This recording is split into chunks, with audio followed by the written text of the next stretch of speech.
Goddard. It's a wonderful backstory for the coach herself. She's actually a full-time police officer. She's had to take 7 weeks off to be a full-time coach for this competition. She was actually deployed to Bali after the 2005 bombings, as well as after the Thailand tsunami in 2004. So she's got quite an amazing record there off the footy field. And look, she's a woman of many talents, because she told me she also played guitar in a cover band and was on the X Factor at one point. Multi-skill. Wow. I love that. Well done, Nerily. That's brilliant information, because gives everyone at home a chance to get to know all the players, but the coaches as well. And there is what about the talent? What she's done for so many as well, being a police officer. So second quarter, and the Bulldogs, the home team, the favourites, under pressure. Erin Phillips, prominent last week, and has played her part so far tonight. One doesn't really clear any sort of sense of danger for the Bulldogs as things start to tighten up a bit. We'll see whether the Dogs try and get numbers to the ball a little more in this quarter. Going into the breeze.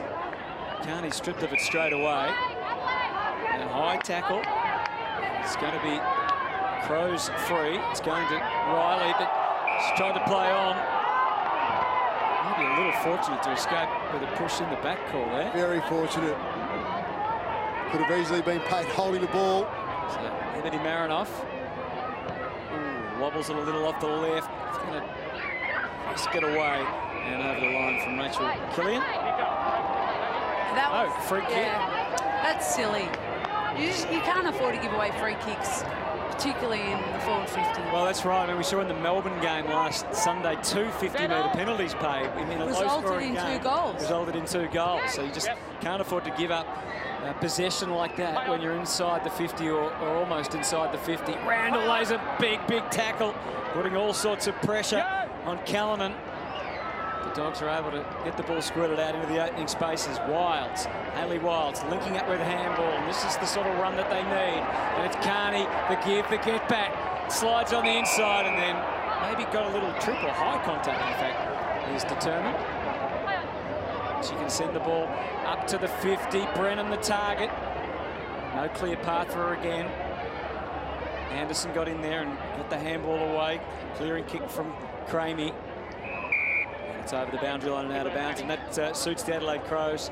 Just for the moment, they can reset and get things going again. Brad, what would you have told the Western Bulldogs at quarter time? Yeah, I think their transitions really well. I would have, obviously, I've mentioned it a couple of times in terms of the way to play this ground here at the Whitten Oval. So training here a bit, you'd think their understanding would be strong in that situation. So I would have adjusted the way that they were moving the ball forward.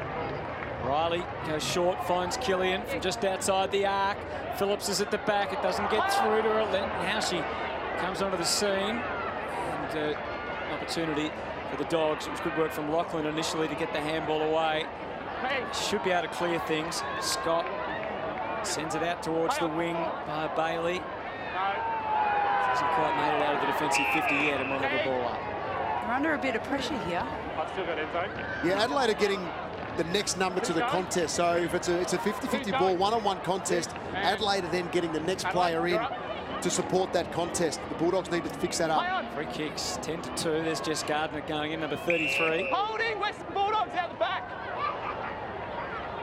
Free kick off the play, it seems. Oh, wrong way. Sorry, guys. Back here. They need a spread here. They need to create some options. A little bit slow to do so, though. Play up. Yeah. Gibson giving away the free kick. We'll scrounge on for the footy just outside the 50 for Adelaide.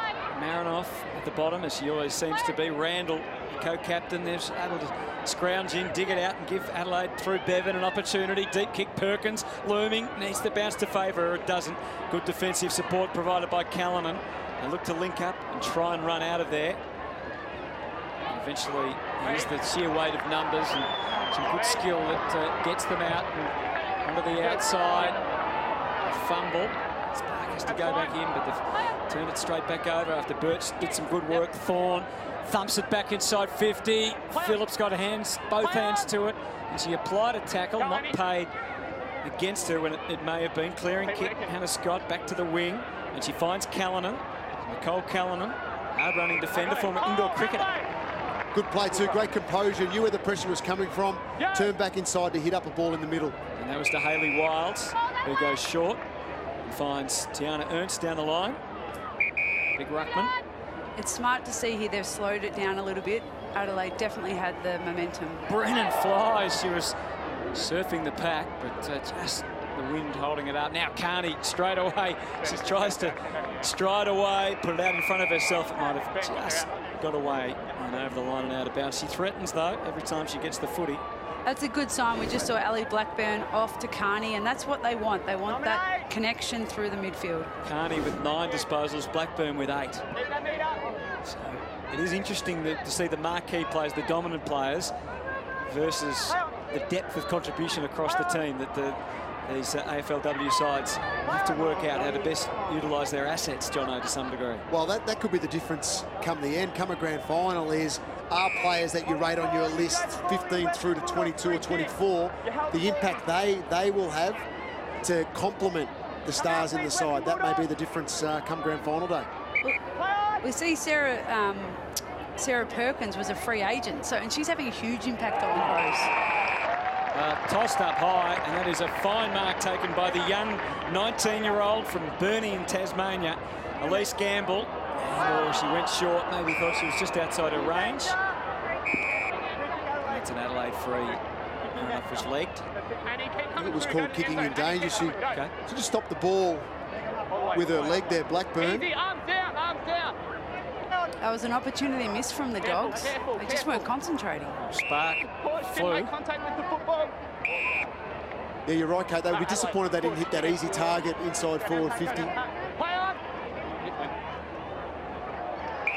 So Adelaide trying to utilise the breeze, but whereas the Dogs took it inside 50, they're having trouble really having any meaningful attacks. Hannah Scott's playing a great game.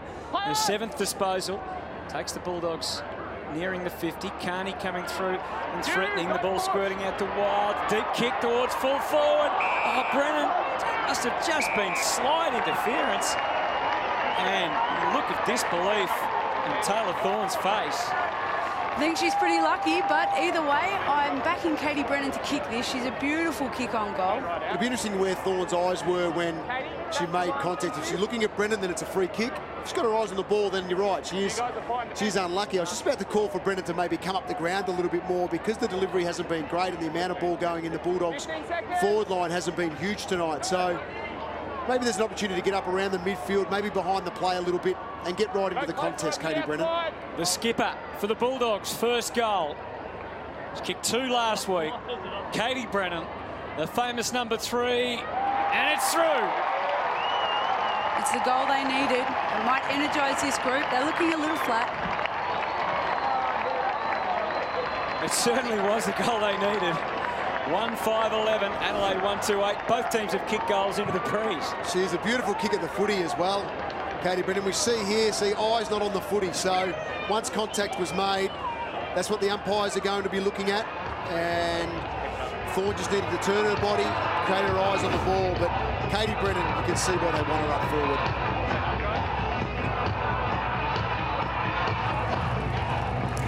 Riley joins me now. Sally, not what you wanted, but it was a great start by the Crows. Absolutely. We knew we had to come out hard. They're a quality side, so it's all in or nothing. The wind, it's certainly playing a bit of an impact. How is it as a player out there?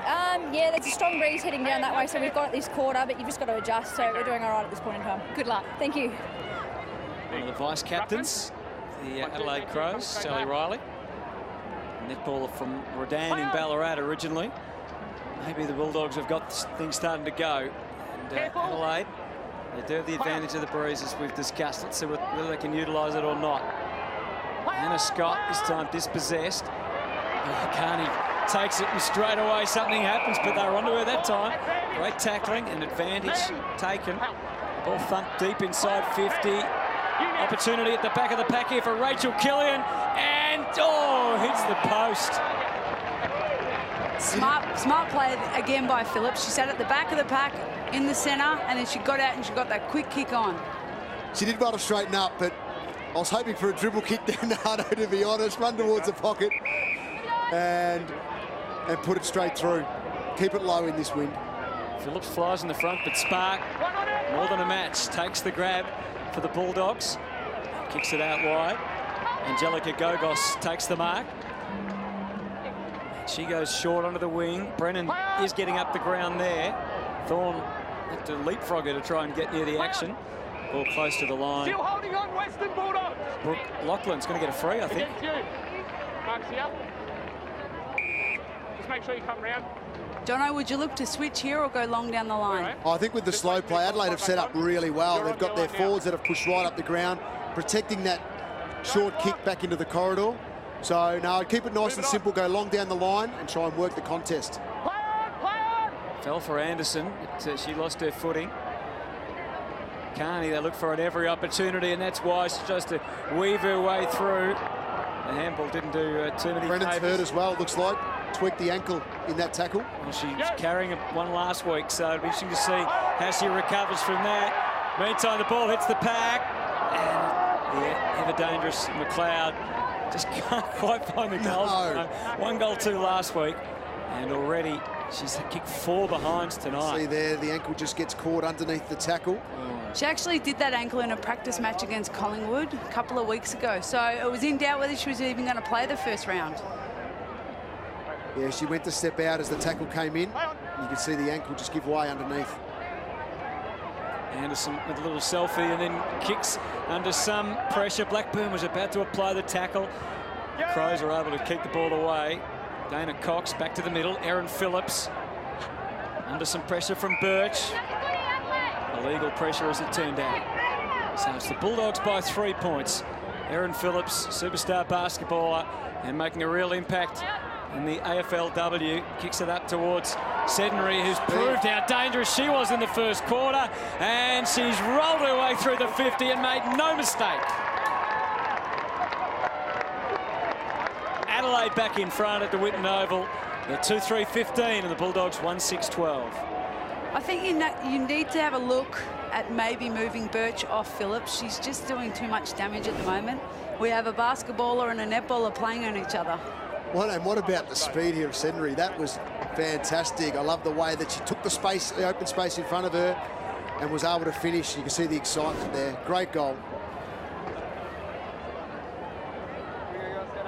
The goal kicker, Jessica Sednary, she is a super fit player, that is for sure. She does CrossFit competitions and is a personal trainer.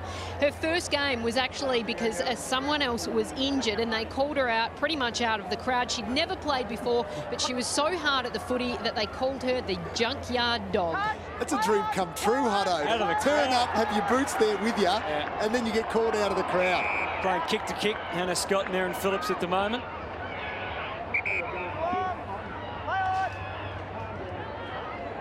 Back it goes to centre half forward again.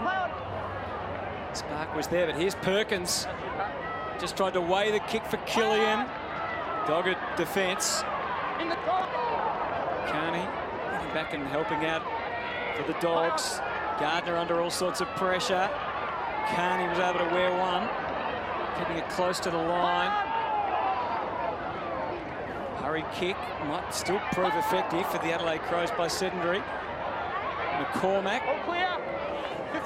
Yeah, Birch is in trouble now as well for the Western Bulldogs, number 18. She's hobbling a fair bit out there. Being a defender, we're going to have to maybe have a look at that as well. She's a netballer by trade. She's only been playing for a couple of years down at local club Darebin Falcons. We saw number 5 there, Jenna McCormack. She's in for her first game after her soccer team, Canberra, in the W League lost, and straight into the team. I feel like the Crows have actually done their homework at the Whitten Oval. They know which way to kick out from goal, and they're switching to the right side to get that carry down the wing. Thank you. Erin Phillips up to 8 disposals, same as Marinoff at this stage, but Carney with 14 disposals and Scott 10 for the Bulldogs. Been amongst their very best. Holmes found no space at all, crowded out by the Dogs. Tight against that line. Gogos. Get any penetration on the kick? Surely that's holding the man, holding the person, holding the man. Yes. What is the correct term for holding the player? Holding the player. Tackled without the footy, maybe. Got in. Ruckman. It's getting scrappy here. Yeah, it is a little bit. I think the fatigue too. A couple of minutes to go in the first half, so players have had a fair crack. The transition's been a lot quicker tonight rather than congestion around the footy. So I think players are a little bit more fatigued, especially coming off round 1. Holmes decides to go. Killian inside 50 and puts it on the chest of Perkins again. She just knows where to be, Sarah Perkins. She's a very smart footballer. Yeah, she is. She plays in front. She comes straight at the kicker. She always gets in the vision of the kicker, which is important as being a key forward. And the Crows have used the ball better going inside 50 with their last disposal. That's an excellent kick. So here she is. A goal already to her name tonight. Sarah Perkins, a couple of marks. And what a difference this would make if she can kick truly from 40 metres. She's riding it home, and it gets there, and look at the excitement. The Adelaide Crows lead extends to 10 now, 3-4-22 to 1-6-12. Sarah Perkins with her second goal. They're starting to talk out there. You can see they're getting a little confident. I don't mind that. If the score's on the board, you can say what you like. Yeah, I don't mind it at all too, because it intimidates the opposition a little bit as well. When you show that much excitement and that much passion as a collective group, it puts the opposition under a little bit more pressure again.